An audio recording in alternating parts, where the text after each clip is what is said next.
손흥민이 골을 넣는 것을 보았을 때 제 자신의 골은 더 이상 중요하지 않았다. 그는 우리 모두에게 영감을 주는 사람이다. 그 순간은 저를 눈물짓게 만들었다.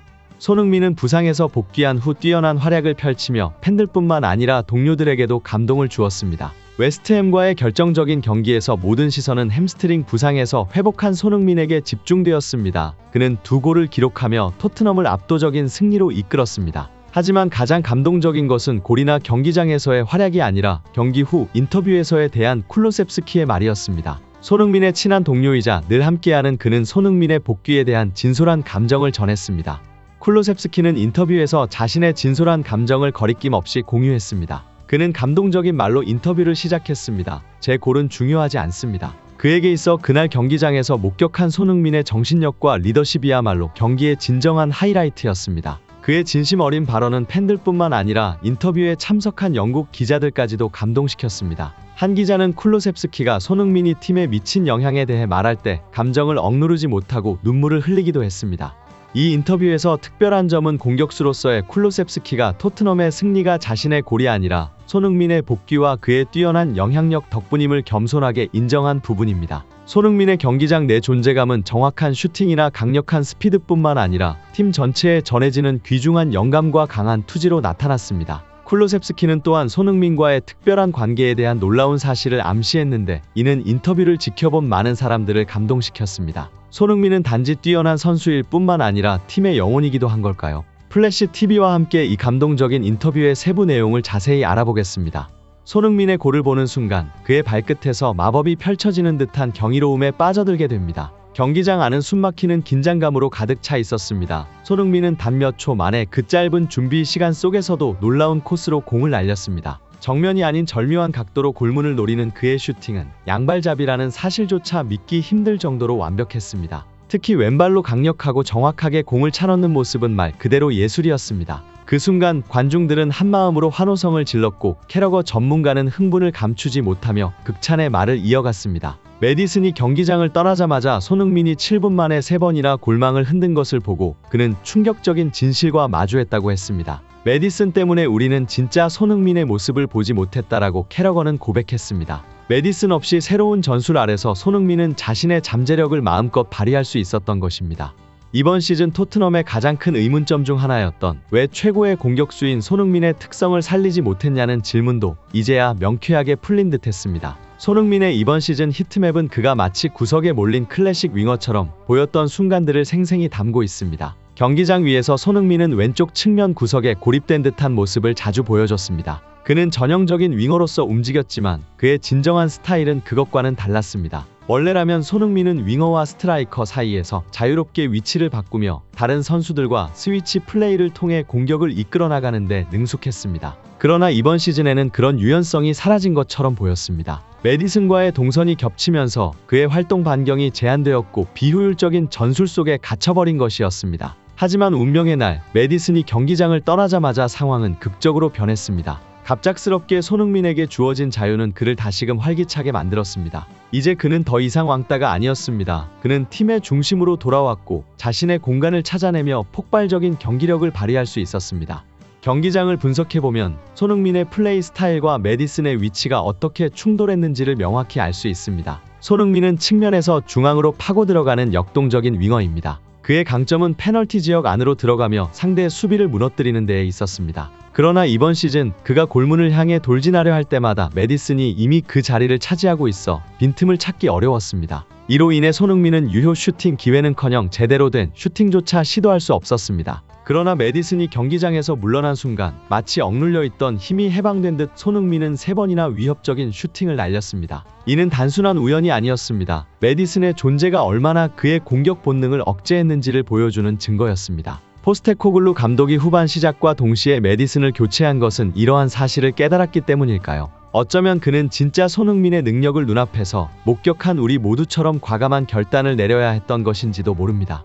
해당 분석을 본 영국 축구 팬들은 그야말로 깜짝 놀랐는데요. 메디슨이 손흥민의 활약을 억제하고 있었다니 믿기 힘들군요. 하지만 생각해보면 손흥민의 슈팅이 최근에 너무 부진했던 건 사실입니다. 두 선수의 조합은 이제 가능하지 않은 걸까요? 메디슨을 벤치로 보내야 할 때가 왔습니다. 메디슨이 경기장을 떠나자마자 손흥민이 강력한 슈팅을 연속으로 날리는 모습을 보고 정말 속이 후련했습니다. 손흥민은 EPL 최고의 피니셔입니다. 손흥민과 메디슨 중 한 명을 선택해야 한다면 고민할 필요도 없죠. 손흥민은 너무 착해서 문제입니다. 그의 클래스에 어울리지 않는 희생을 감내하는데 다른 선수라면 구단에 불만을 표하고 이적을 요청했을 것입니다. 이제 우리는 진실을 알았으니 구단에게 메디슨에 대한 결단을 요구해야 합니다라는 다양한 반응들이 쏟아졌습니다. 이번 시즌 토트넘의 전술을 깊이 분석해보면 손흥민이 그의 잠재력을 최대한 발휘하지 못하는 역할에 갇혀 있다는 것을 알 수 있습니다. 메디슨이 경기장에서 뛰고 있을 때 위치 중복으로 인해 손흥민의 활동 공간이 제한되어 그의 뛰어난 능력을 충분히 발휘하기 어려웠습니다. 하지만 메디슨이 경기장을 떠날 때 손흥민은 즉시 그 기회를 잡아 눈부신 활약을 펼쳤습니다. 이는 캐러거와 팬들뿐만 아니라 손흥민의 동료인 데안 쿨루셉스키도 뚜렷하게 느끼고 있는 부분입니다. 쿨루셉스키는 경기 후 인터뷰에서 손흥민의 이번 승리에 대한 중요성을 언급하며 감정을 숨기지 못했습니다. 전술 분석에서부터 경기장에서의 실제 느낌에 이르기까지 손흥민은 단순히 재능 있는 선수일 뿐만 아니라 팀 전체에 강력한 영감을 주는 존재임을 알 수 있습니다. 이제 쿨루셉스키의 감동적인 이야기를 들어봅시다. 그의 말은 가장 까다로운 영국 기자들조차 감동시켰습니다. 쿨루셉스키는 왜 이번 경기에서 내 골은 중요하지 않다고 확신했는지에 대해 이야기합니다. 대한 쿨루셉스키가 경기 후 인터뷰에서 내 골은 중요하지 않다고 말했을 때 많은 팬들과 언론은 놀라움을 금치 못했습니다. 토트넘이 웨스트햄을 4대1로 대파한 상황에서 쿨루셉스키가 경기 결과에 큰 기여를 했음에도 불구하고 자신의 역할을 낮춘 발언은 많은 이들이 의문을 품게 만들었습니다. 왜 이렇게 재능 있는 선수인 쿨루셉스키가 그런 말을 했을까요? 쿨루셉스키는 이 발언의 깊은 이유를 설명하는데 주저하지 않았습니다. 그의 말에 따르면 그 경기의 승리와 토트넘의 빛나는 순간은 자신이나 다른 어떤 선수의 개인적인 기여가 아닌 손흥민의 복귀에 있다고 합니다. 쿨루셉스키에게 그의 골은 더 큰 그림의 작은 부분일 뿐입니다. 그 그림은 토트넘을 어려움 속에서 이끌어낸 주장 손흥민에 의해 그려졌습니다. 부상으로 결장한 후 그라운드에 다시 선 손흥민의 존재는 동료들에게 영감을 줄 뿐만 아니라 팀이 앞으로 나아갈 수 있는 정신적 힘이 되었습니다. 이것이 바로 쿨루셉스키가 자신의 기여가 손흥민의 탁월함과 리더십에 비해 중요하지 않다고 인정한 이유입니다. 이번 경기는 손흥민의 강력한 복귀를 알리는 계기가 되었습니다. 그는 2골을 기록하며 토트넘의 선봉장으로서 기술적, 정신적으로 팀을 이끌고 있음을 확고히 했습니다. 쿨루셉스키는 손흥민의 존재와 그의 최상의 기량이 모든 것을 변화시켰다고 인정했습니다. 쿨루셉스키에게 손흥민은 단순한 동료를 넘어 팀을 최우선으로 생각하는 큰 형 같은 존재입니다. 영국 기자들을 감동시켜 눈물을 흘리게 한 것은 쿨루셉스키가 손흥민이 겪었던 어려운 순간들을 언급했을 때였습니다. 부상으로 인해 잠시 그라운드를 떠나야 했던 손흥민의 복귀 가능성에 대해 많은 이들이 의문을 제기했습니다. 32세의 나이에 그의 체력이 예전 같지 않을 것이라는 우려가 있었습니다. 손흥민이 토트넘의 중요한 경기에서 빠지게 되자 비판이 쏟아졌습니다. 심지어 손흥민이 이제는 자신의 그림자에 불과하며 토트넘이 그를 단기 계약 연장의 옵션으로만 보고 있다는 의견도 있었습니다.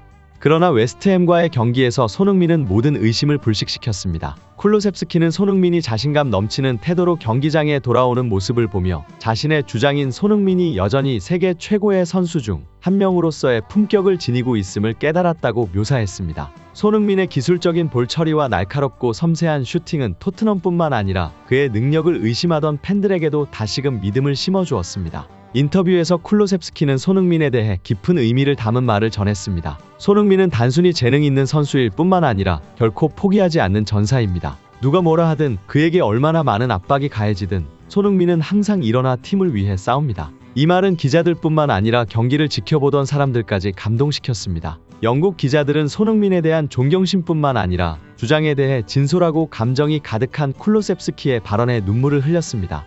손흥민은 나이나 부상이 그의 의지와 열망을 막을 수 없음을 증명했습니다. 가장 어려운 시기에 그는 단순히 복귀한 것에 그치지 않고 그 어느 때보다도 강력하게 돌아와 팀을 불굴의 정신으로 이끌었습니다. 이는 손흥민이 경기장에서 싸우는 방식에 명확히 드러납니다. 냉정한 마무리 슈팅에서부터 동료를 지원하는 모습, 심지어 주변 사람들에게 영감을 주는 데까지 말입니다. 쿨루셉스키는 손흥민이 항상 팀을 최우선으로 여기는 사람이라고 강조했습니다. 손흥민은 큰 스타일 수 있지만 결코 자신을 중심에 두지 않습니다. 그는 항상 팀과 동료들을 위해 헌신합니다. 그래서 우리는 언제나 그와 함께 싸우고 싶습니다. 쿨루셉스키의 이야기를 통해 본 손흥민은 정신력과 끈기의 명확한 증거입니다. 이것이 바로 손흥민이 토트넘의 스타일뿐만 아니라 한국의 자랑이자 전 세계에서 전사의 정신과 승리에 대한 열망을 지닌 선수인 이유입니다. 쿨루셉스키의 시선을 통해 그 경기를 다시 돌아보면 손흥민이 팀에 미치는 보이지 않는 영향력을 더욱 깊이 느낄 수 있습니다. 그는 단순히 골을 넣는 것에 그치지 않고 토트넘의 정신적 힘과 영감을 불어넣습니다. 이는 모든 선수가 할 수 있는 일이 아닙니다.